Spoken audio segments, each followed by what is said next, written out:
to our show, Film Talk with AJ Dean. I'm AJ Dean, your host, and I have the amazing and wonderful co-host, Paul Vato. Hi, Paul. How are you? I am wonderful, AJ. Thank you for allowing me to be a part of this, because this is amazing. Thank you. You're so welcome. My pleasure, my honor. And it's so wonderful to collaborate with you. And I just have so much fun with you. So thank you, Paul. We have a fantastic show today. We have Kevin Mayr in the building. He's an actor, and I want to give us, he's a rising star too. And I want to give a special shout out to Nancy Scanlon, his representative.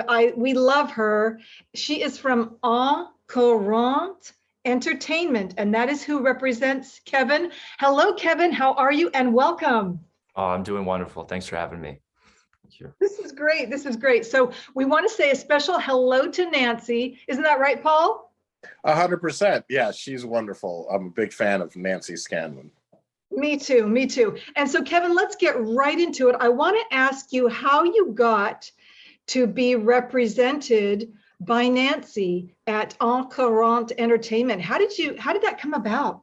Yeah, that was kind of a blessing in disguise, really. I did a workshop with Wendy, Elaine, Wright, and she has a class that is more career oriented. And at the very end of her classes, I think it was after a month or so, we had a manager come in and share her story, and that happened to be Nancy that day. And we all did some monologues. She critiqued it in her own way. And it wasn't much long after that, we got in touch with each other. And I think that was 2019 now. So it's been a long ride, but I love her to death. And it was amazing to be able to see her then and still today. Wonderful. And that really is a blessing for you. And I wanted to ask you, what is your trajectory? What is your plan for the future? Well, I just want to be consistent, work as much as I can, and always be engaged in what I'm doing and always enjoy what I'm doing. And I think if I can just stay on track and, sky's the limit. And as long as I'm happy, that we're in for a show. That sounds wonderful. And Paul, did you want to ask anything? No, that's wonderful. I thought you were going to say something like, you met on Clubhouse, and that's how you got together. But it sounds like this was pre-Clubhouse days that you were able to connect with Nancy IRL in real life. Yes. So that's wonderful. I think she's fantastic, and I'm sure all of her, all the people that she represents are just very talented. So congratulations for being with Nancy. And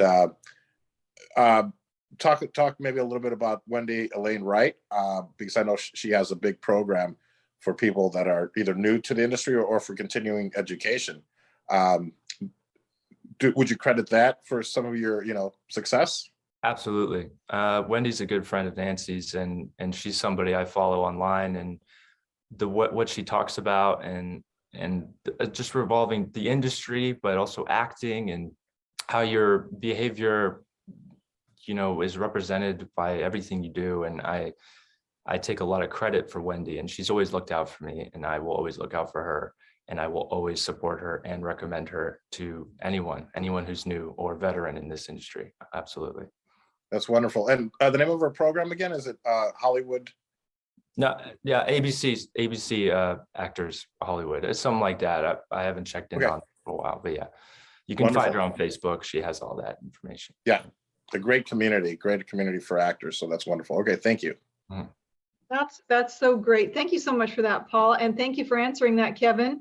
I wanted to ask you, we have a picture here of a movie poster, and it's called Maysville.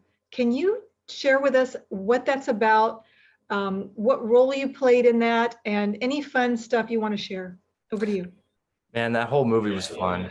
We shot that in August of 2019. Pandemic pushed that back a little bit, but the movie is a coming of age story set in the 1920s. It was surreal to do that. There were a few different people who actually played the main role of Teddy Rogers, which is the character I play. And he has basically a traumatic event that happened to him as a child. He loses a friend, he gets blamed for it. And the father of that friend kind of haunts him as he grows up into adulthood.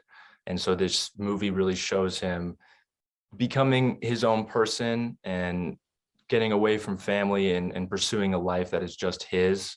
And that was important to tell for so many reasons and for so many people to watch. And it was really fun to play. And I enjoyed every bit of it. It was very friendly, had conflict. I think it's everything you can want in a movie right now, Maysville. Wonderful. And how can people watch it online? Amazon. It's on Amazon. You can also find it on Google Play. This is great. This is great. And so take me into your creative process for the character, the lead character in Maysville. It sounds like it was very important to you, an important message and an important character to play. What is the first thing that you do to prepare, or what did you do to prepare for this? The first thing that, I believe everybody should do is just read the script, read it, read it like a book. You don't have to pretend or think that, oh, I'm this character. So you read those as they're more important than any other scene. Just read it, have an understanding of it. And once you know the behavior of that character, where they've been, where they're going, what is kind of going on in their mind that whole time, and if there's anything you can relate to, and that process for me kind of stays the same regardless of what character it is.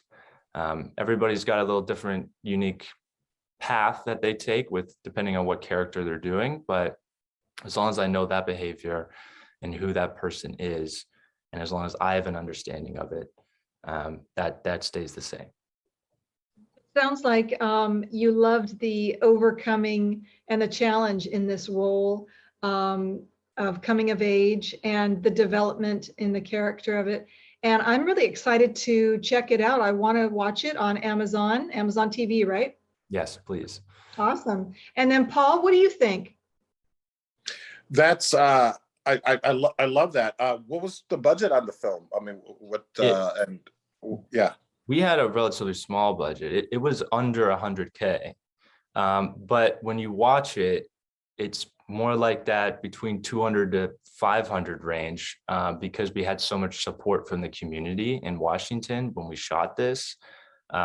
People provided their old-timey cars. We got to shoot at old-timey buildings and railroad tracks and cabins in the woods. It was really surreal. It really felt like you kind of went back in time. And we could not have done that without the local support there while filming. Wow, that's amazing, because on a big budget film, 100K will get you maybe one day of renting cars, or it's amazing that you're able to shoot this whole film. And I think that was why, partly because of my question, because when you start going and shooting period pieces, that increases the rate exponentially. Dramatically. So yeah, it always fascinates me when I hear it's a period piece. You're like, what was the budget? Because it's never low. So it's amazing that you guys were able to do that with such a small budget and still have such a quality piece. So congratulations. Oh, thank you. Kevin, can you share with us a fun moment or a fun memory on set? From Maysville, man, there's too many. Every day you're learning something and you're taking something from that. But something about every film I do or every project I'm in, it always happens to be one of those really important scenes that you are just having. The weather that day or whatever it is happens to be dreadfully cold. And that's just been like a cycle repeating for me. And it was one time in Maysville, there was a scene with me and the Shay Barton, who is who plays Elizabeth, and we were in this lake, and it's like, I don't know, 1 or 2 in the morning, and we were having to do a scene in the water, and I'm freezing cold that entire time. I'm going to die of hypothermia, or I'm going to wake up in the morning with the flu or a cold or something, and I won't be able to shoot. But goes back to the old days. Like I grew up in Colorado. We would film tons of stuff when it was winter and it was cold out. And that kind of sticks with me, that scene in particular. Yeah, it pays to have extra layers on, maybe, or a jacket close by, so that you can, as soon as they say, cut, that's a wrap, or you can put that on. And did you do that? Yeah, they would we would do a take. I would get off. They would throw a towel on me. I'd wrap it, sit under a heater, and they'd be like, "All right, we got to go again." I'm like, I'm still freezing. Oh, But that's how it is. Do what you got to do to make the shot work. that's so cool. Paul, what do you think of that? Hey, you know what? It sounds like a dream set to me, because I run hot and I feel bad when the lights are on and I instantly start sweating. I always let the people know, like, I can take care of myself. Just give me, the little tissue paper and I'll dab myself. And, so I try to take care of myself. So I'd almost rather be cold, but I can also understand. I mean, too cold might be detrimental to someone's health. Mhm. But so I'm kind of kidding, but I prefer a nice cold set so that it's less work for the makeup department. And just for me, I'm more comfortable. I'm like a friend of mine who used to sleep in a walk-in refrigerator when he worked. I forgot, he worked at a restaurant, and they'd always find him asleep in the walk-in fridge. Oh, that's great. Well, we'll just fan you a little bit and cool you. Yeah. Thank you. That's a great fan you have there. It really is. This is because of Nancy. We want to say thank you again to Nancy Scanlon, because Nancy's en Courant is French. I got my French fan here, and it says bonjour, bonjour Paris. So we want to give that credit to Nancy. We love her so much, and just thank her again. So thankful and grateful for her. And Kevin, so thank you for that, Paul. Yeah. Kevin, I wanted to ask you, what inspired you to become an actor? I think it was kind of just coincidentally. I never really thought of, wanting to do it. But my dad, who worked for Comcast at the time, he threw me in a commercial when I was 8 years old. And I just remember having so much fun doing that. And that's kind of when I was like, all right, what the hell, I'll give this a shot. And I went into theater in school, and it kind of just like, okay, I get it now. I like the whole, everybody's a part of this. We're making something awesome and you enjoy it. And so it was, I don't know, around 10 years old, I started taking it not seriously, but I started to attempt the path. That's amazing. And Kevin, you definitely have the look, doesn't he, Paul? Yeah, he certainly does. I mean, so it's amazing that you're able to get in there and actually get training at a young age. Was it a Comcast commercial, or was it just a commercial on Comcast? No, it was Comcast. They paid for it. It was their production set, and I did two of them. And I did one when I was 6, and I was to play a young John Wayne character. And at the time, I didn't even know who John Wayne was. My parents had to sit down and explain who he was. And they gave me a cap and a dog next to me. And I don't know, it just felt cool. And it was a couple of years later, did another one that was representing, Danica with NASCAR. And it was me just at a racetrack. All those things are just kind of just really cool experiences. And that's why I wanted to pursue this in the first place, is because of how much fun I was having, and how it all matters what the camera's seeing, and how what other people are feeling watching that. So this is a win-win for me. Absolutely. How was that portraying a young John Wayne? Because he's a big movie star, and I'm sure you learned a little bit about him. What was that like, though? What was it for you? Was that your breakthrough? Yeah, I don't know if that was necessarily a breakthrough. I did that. I wasn't really keen on doing it again until I was asked to do another one.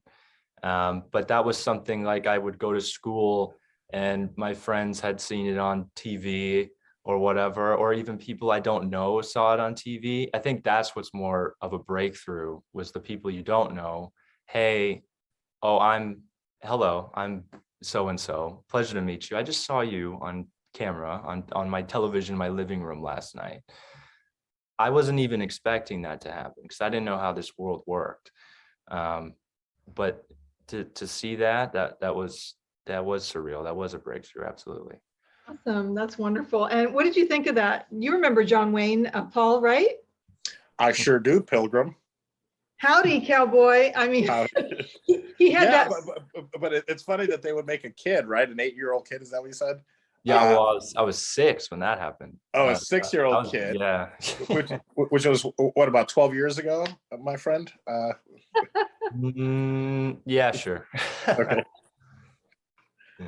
I know as actors, you never want people to know your age, but it's great. You look young, and I'm sure you are young, but yeah, it's crazy that they would say like, yeah, we want a 6-year-old, but kind of that John Wayne aesthetic. So of course the kid is not going to know who John Wayne is, but it's great that your parents were able to help you out with that. Yeah. And you're right though. I mean, it is a little surreal when people first recognize you that you're from the television, because you literally you've been in their homes. Mm-hmm. So it is amazing that we do have this great power and and responsibility too. But there's that familiarity. They're like, oh my God, we just saw you in our house. They feel like they know you, I would imagine. So it's weird. Absolutely. 100%. That is so amazing. That I love that answer. And I did want to ask you, I've noticed in your bio, I read, Kevin, that you've done acting, directing, producing, and even stunts. So what is your favorite role? Look, acting is my priority. That's kind of where it started, and that's where it is, and I'm going to keep it like that as long as I can.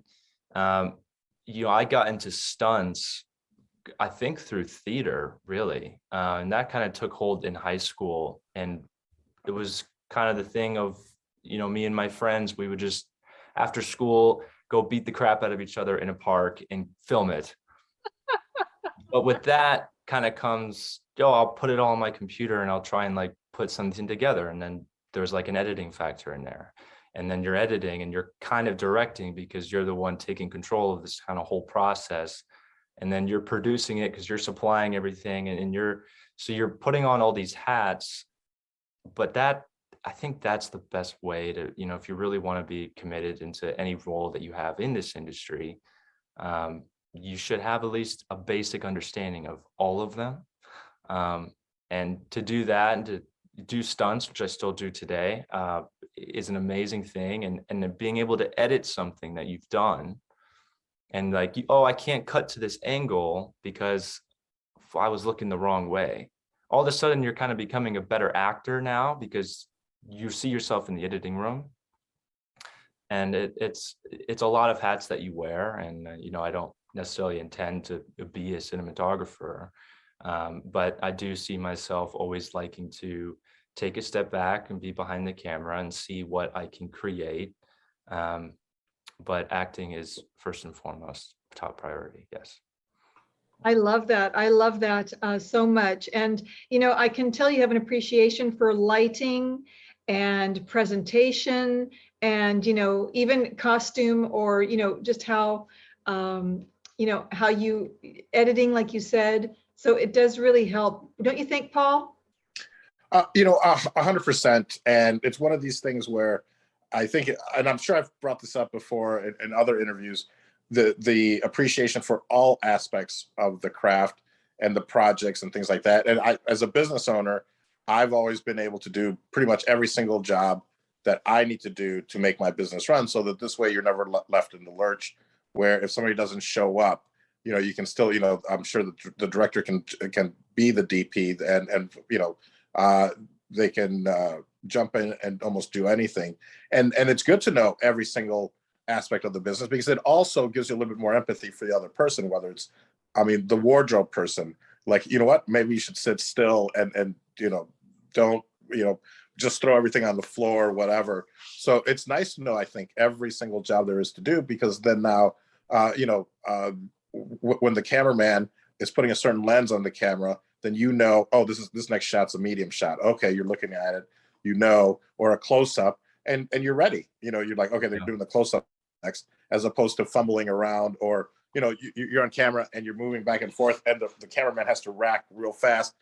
if you have two positions, it's nice to be able to tell the cameraman, hey, okay, I start here and then I end up here. So then they know, and I think they appreciate that. So it is good to know all those aspects. Absolutely. And to be an actor, and, I've done it on set on Maysville. I've done it in class before. It's, you're sitting down on your mark, you're about to do the scene, and you ask the camera guy, what lens are you using? So then you already kind of know what your range of where you can go and what your movement is.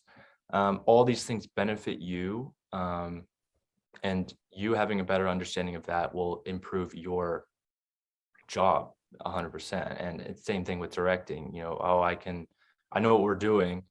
And I should know what everybody else is doing. I want to create this. So how can I create that? Well, you should have an understanding of sound and camera and lighting and all of that. So it's collaborative, and you should, learn. Obviously you kind of learn just from being on set all the time, but to, do some digging on how that works and how that process unfolds, and you can make it so much easier for everybody else. Yeah, I really like that. Well said, Kevin. And I agree with what you said. I think that will help a lot of people who are interested in becoming an actor like you. I did want to ask you, what is important to you in your life? Staying engaged, staying with a good circle of people. You sometimes, you still have friends from high school, but they're off doing other things, or cool people, but there are not necessarily bad influence on you. They could be, but just to keep everybody in your little circle, as long as they are doing work and they are getting things done, you will too. It's just you reflect on the 10 people that are closest to you. So learn from that, learn from the people you're with, and work with the people that you hang out with, and, and the things you discuss with people, all those things that helps push me to do better personally. That's a great answer. And I believe in that too. I believe whatever is yours, your blessings will come to you. No one can stop them. I think positively like that. Don't you, Paul? Yeah, 100%. I mean, it is sometimes cliche, but the power of positive thinking but I strongly believe in it. Absolutely. Yeah, 100%. Are you in Hollywood? Yeah, right now, currently, yeah. Oh, and is that where your primary residence? Are you usually in LA or? Yes, I was in, I grew up in Colorado. I was born in Florida, grew up in Denver. And I've been in LA the last 5 years. I have no intention of leaving anytime soon. That's wonderful. No, I just need your address is what I needed in case I go to LA to crash. So I'll text it to you. Wonderful. Yeah. We don't want everyone having it, of course. So thank you. That's phenomenal. And I was going to say that leads that's a great segue. Thank you so much, Paul, for saying that, because, Kevin, I just want to say Paul is an actor and comedian. He's been in a film. He's been in Trusted, and he's worked with a film that had Nicolas Cage in it, right, Paul? So I wanted to ask you, the next question, Kevin, is who would you like to work with, actors or directors? I mean, Paul's right here. Wouldn't that be fabulous? Yeah, Paul, let's work together. I would love that. Are you kidding me? Yes, yeah. And like I always say, I never expect to be handed anything, but it's always great to give me the opportunity to audition. So if you have a project, it would be a pleasure and an honor to just even audition for it. So yeah, absolutely, 100%. And because I do wish you the best of luck. I mean, you're so young, and I think at the beginning of what's going to be an amazing, amazing career, and you seem to be headed in the right path, and already have a great project under your belt, and maybe you have more. I don't know, but at least you have this, which is a great calling card, my friend. It's great that you have this, and again, you're headed in the right direction. And I can't wait to ride your coattails. So thank you. All right. I appreciate that. I really do, Paul. I there isn't a particular person I want to work with. I have, I really like this director. I really like this actor, but just working, if I even got the opportunity to work with an actor who had been in the industry for 20 plus years, that's just as great as working with, like if I was on set with Tom Cruise. It doesn't matter to me as long as that actor knows what they're doing and I can learn something from them. Same thing goes with directors too. It's a great answer. What's it like being related to John Mayr? Is that not? No, I'm not. No. All right. Okay. I was just fishing. I love that. I love that question. I think, okay, so let me ask you this. First of all, I want to say congratulations because you're with the best, Nancy Scanlon. And so, your trajectory is all the way up. And so we're so excited for you with your new projects. So what does excite you, Kevin, though? What do you get excited about? So I just booked another film that's shooting in May now. And I know that when you get even just one role, small or big, even if you have 2 months in advance before you're even shooting it, you're so excited. You're like, even when you get a call back, the audition is one thing, but you get a call back, all of a sudden the excitement ramps up by 10 and you want to do it justice so badly. And it's like kind of like an adrenaline. You look at who else is involved with it. You start doing research on more of, if you have the script, you definitely read the script, but the whole cast, the director, everybody, and you start to imagine it. I think that's where the excitement comes from. You imagine it happening, you imagine doing it, and then you are able to, because you're able to now go do it. And then there's a final product for everybody to see at the end of the day. It's from step 1 to 2 to 3, your excitement never diminishes. And that's what keeps me going. That's incredible. Thank you for that, Kevin. That's a really, really good answer. And I did want to hand it over to you, Paul. We've got a few minutes left, and I wanted to give a shout out to your wonderful business, Vato's Cigar. Go ahead, Paul. Oh, thank you. Yeah.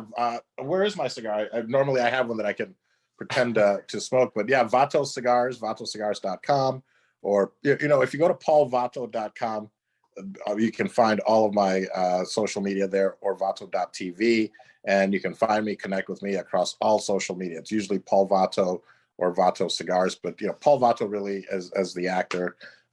You'll find everything on Instagram, Facebook, Twitter.